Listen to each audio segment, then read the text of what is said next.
Hey y'all, welcome to my channel. If you're new here, my name is Samantha Leanne and I talk about books. Today we are doing just kind of a check-in. I just kind of wanted to talk about where I am in terms of reading, like some of my stats, some of my favorites, some of my not favorites that I have read throughout the year so far. Without any further ado, let us go ahead and begin. So you guys know I love stats, so that's where we're gonna start today. One of the things that I use whenever I'm tracking my reading, in addition to Goodreads, I am on the Storygraph. I just really started kind of using that though.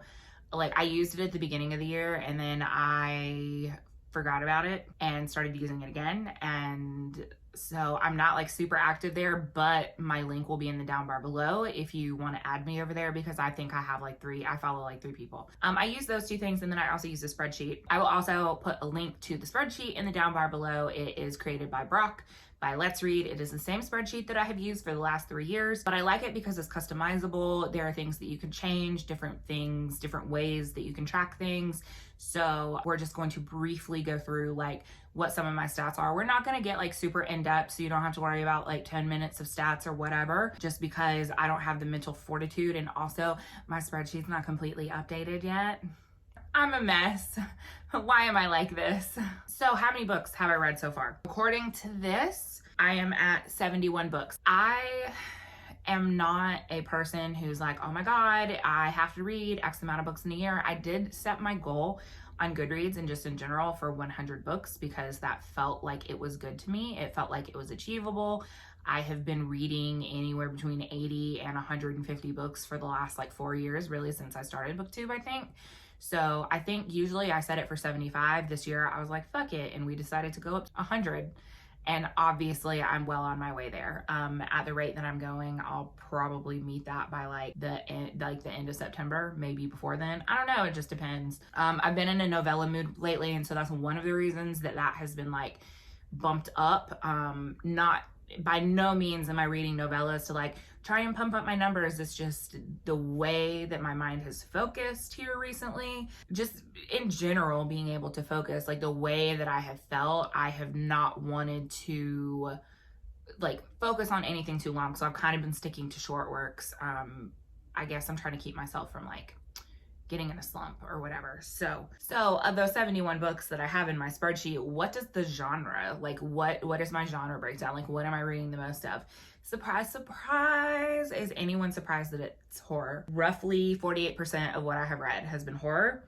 21% of what I have read has been mystery thriller, with a sprinkling of some nonfiction. There's a science fiction, a little bit of fantasy, some contemporary, and a couple historical fiction as well. Horror heavy, it's just what I've wanted to read. So I have, allowed myself to read it. So here we are. Those pages that I have read have been 21,700 pages. Now, that does include Kindle pages for audiobooks that I have read, because like I'm still consuming that media. So I'm still gonna count that as pages.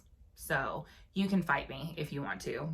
I'll win. But anyway, 56 have been novels, 9 have been novellas. So most of those novellas have come pretty recently. And then as far as like how I have consumed that media, 41% of the books that I have read, I have actually consumed via audio.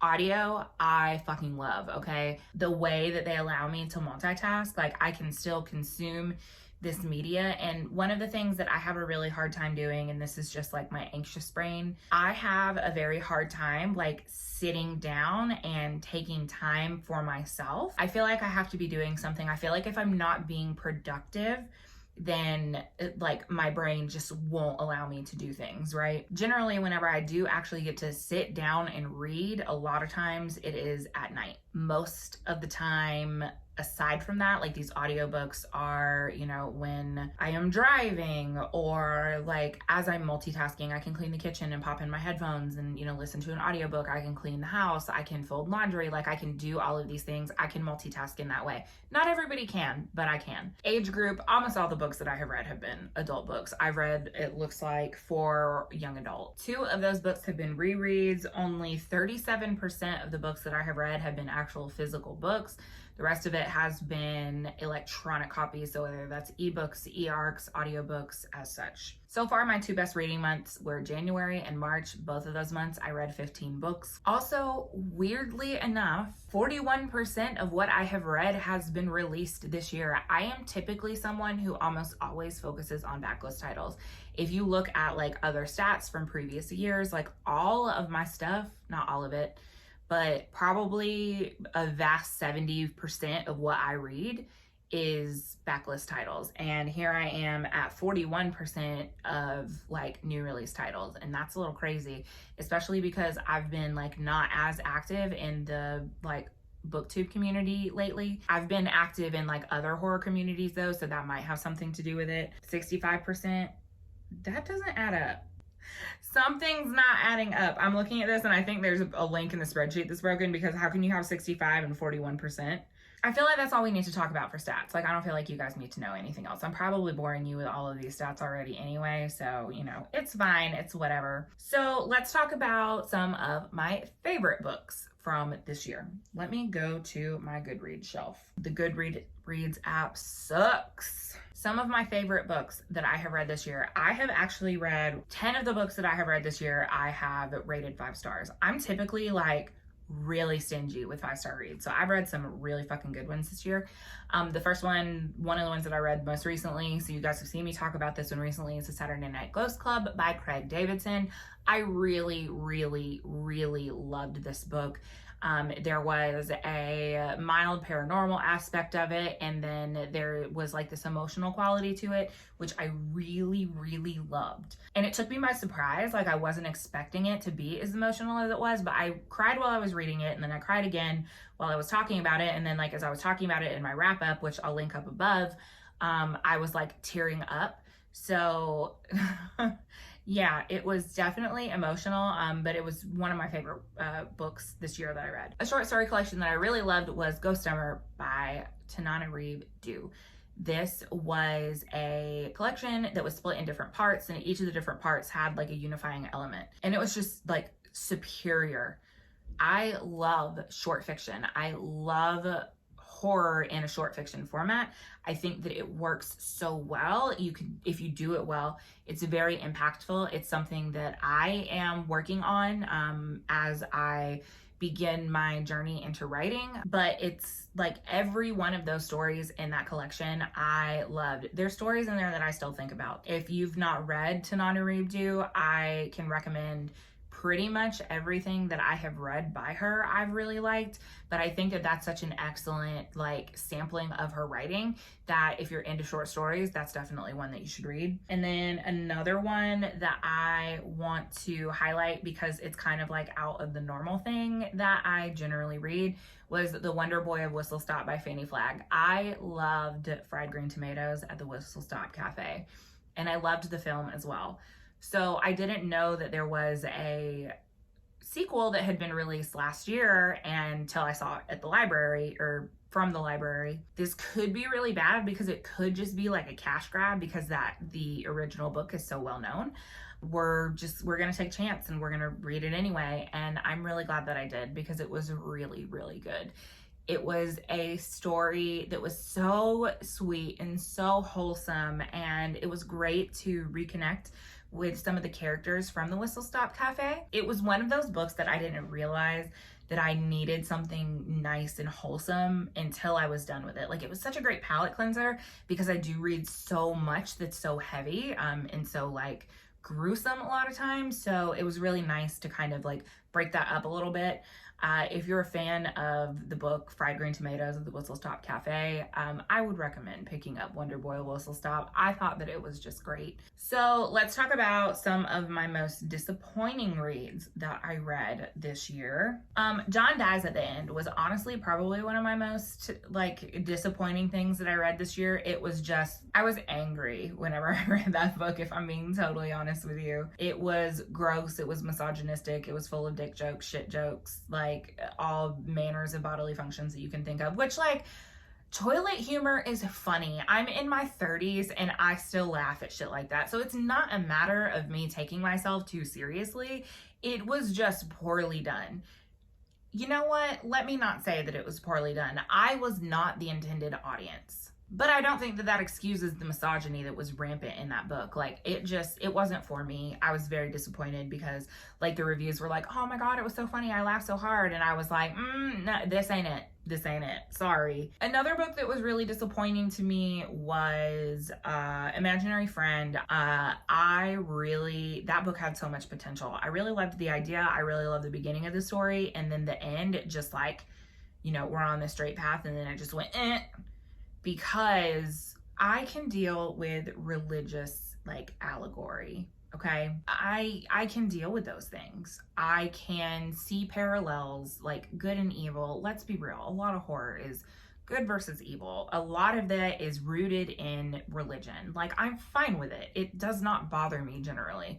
But when it's so in your face, that's when I'm like, all right, you could have been more subtle. Like, you had the power to do that and you chose not to.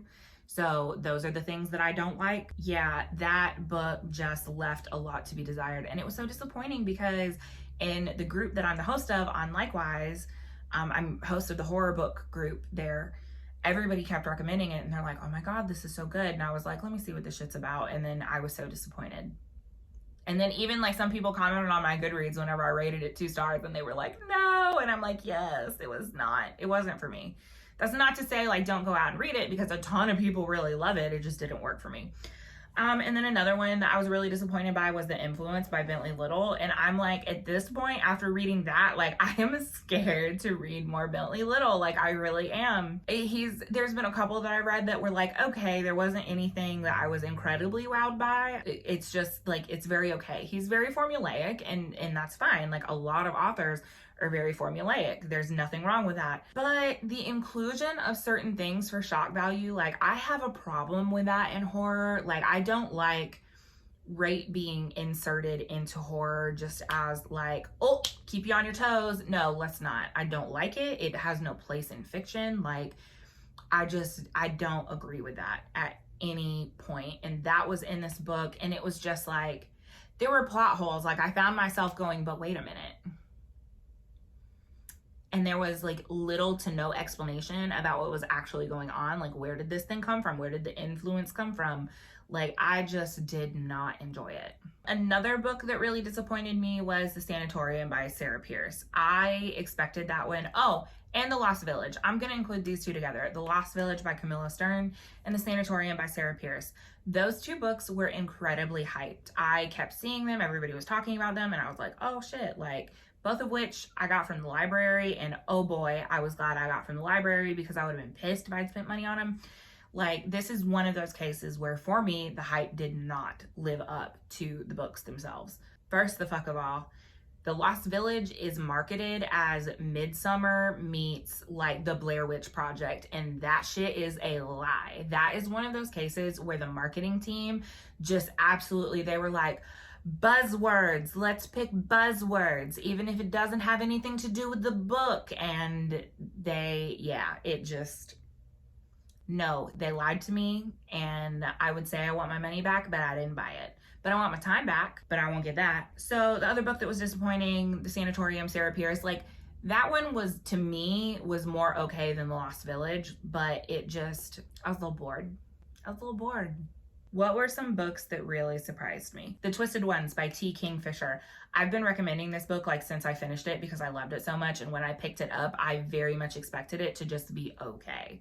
Like, I thought that it was gonna be like a standard, like, basic horror, like nothing really to write home about. Like, I don't know why I thought that, but I hadn't really seen anybody like talking about it a lot, and I really, really loved it. Like, it really worked for me. There's a moment in that book, and I've said this a million times, if you're new here or if you're not new here, sorry, that I like to repeat myself. Like, there was a moment in that book where I had to walk around the house, like, I had to make sure the doors were locked. Like, it scared me. An author that surprised me this year was Catherine Ryan Howard. I read 3 of her books in a row, and she's a thriller writer. And I was not, like, I really thought they were just going to be like, okay. Again, like one of those books that it's like you read and then you forget about it because it was just okay. Like it was just that okay. I really liked all three of the books that I read from her. Like, again, it is nothing like groundbreaking. There's nothing, it's not anything crazy in the way, remember when everybody was talking about The Silent Patient and The Maidens? Everybody's been talking about those this year. Like, he is an author who like wows the fuck out of you with his endings. Catherine Ryan Howard doesn't do that, but her stories keep you engaged. Like, they keep you engaged and they're very fast paced, and like I liked the characters. I liked the way the story progressed. There wasn't a moment where like she revealed enough to keep you interested but didn't reveal too much so that you were still like kind of guessing. Again, formulaic because it's like a standard thriller, but I really like, they were enjoyable to me. To me, it's something that you would read on like a beach vacation or something like that. Like, that's what I think of when I think of those books. And recently I think she just released a new one called 56 Days, which I think was a book of the month selection. So maybe I'll get to that one at some point.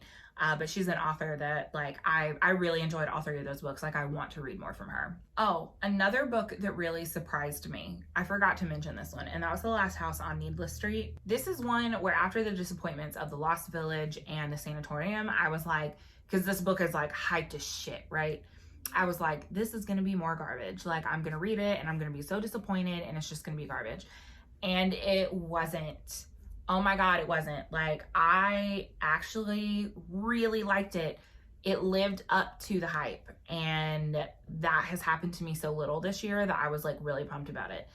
I managed to get a hold of it via audio on NetGalley and read it that way, and it was one that I consumed slowly. I felt like I needed to consume it slowly because I couldn't really piece together what was going on. And it took me a minute as I was reading it to really figure it out. And then after I was done, it took me a minute to process it. But I ended up really liking it. I think it doesn't technically release in the US until like November or something, but you can get it now. Like, I'm pretty sure you can get the ebook and then you can get a copy from like the UK publisher or whatever. But it's a book that I recommend. I think that's like it. That's, we talked about some hits, some misses, disappointing, surprising, new to me authors that I really liked.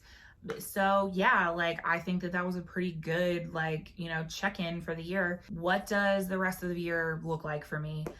The rest of the year looks like I'm just going to keep reading what I want to read while still being mindful about like who I am reading. Am I putting my money where my mouth is? Am I reading Black authors? Am I supporting Black authors, other authors of color, things like that? I am right now about 50-50 as far as white authors and then authors of color. I want to see that edge in the other direction. So that's, a goal that I have. But so far this year, I am doing better about being intentional about the authors that I choose to support, the books that I choose to talk about, while still allowing myself to mood read. And so I feel like I'm being really successful as far as that goes. And then also just as far as what my content is going to look like for the rest of the year. Obviously, we're going to keep doing recommendations. We're going to keep doing King Chronicles. I have an arrangement with my sibling as of right now where they are working on the editing process. So hi, thank you, sibling, appreciate you. But they are working on the editing process for me, and that in itself is really helpful to me because it allows me to free up my time, number one, to read, number two, to create content and film content and feel a little bit less stressed about the booktube process. I am also paying them because nobody works for free, and I am paying them fairly, by the way, as a video editor. So if you ever want to contribute to the channel by watching the ads, I would appreciate that. There's also other ways that you can support me in the down bar. I have considered channel memberships at various points. I wanted to make sure that I could create content consistently. That way it wasn't like a membership where I was just like, oh, we're gonna do memberships, and then I just like stopped uploading. So I'm waiting until I can be a little bit more consistent before I go through and do that. Memberships or Patreon, you guys can sound off in the comments below as to which you would be more apt to support, or if you just want to say, fuck off, Samantha, like, no, we're not going to do that. Like, your content is not worth that, by all means, that's fine. Just let me know in the comments below. So that said, where do you stand as far as your mid-year? Like what was your favorite book that you read this year? Tell me in the comments below. So I can add it to my list because I like reading books that other people like too. So that is all I have for you guys today. If you're new here, this probably was a very terrible video for you to start with because I feel like I just rambled. So sorry for that. I'm usually a little bit more put together. If you're new here, hi, hello, and welcome. My name is Samantha Leanne. We talk about books here. If you like what you see and you want to see more, you can click thumbs up. You can hit subscribe if you haven't already. You can click the little bell icon to be notified whenever I upload. And if you want to connect with me on social media, all of my social media links are in the down bar below. Twitter, Goodreads, Instagram, Storygraph, likewise, all of that is down below. So, as well as a variety of other ways that you can support me, but I already said that. So I digress. That is all I have for you guys today. Thank you so very much for watching. I'll see y'all next time.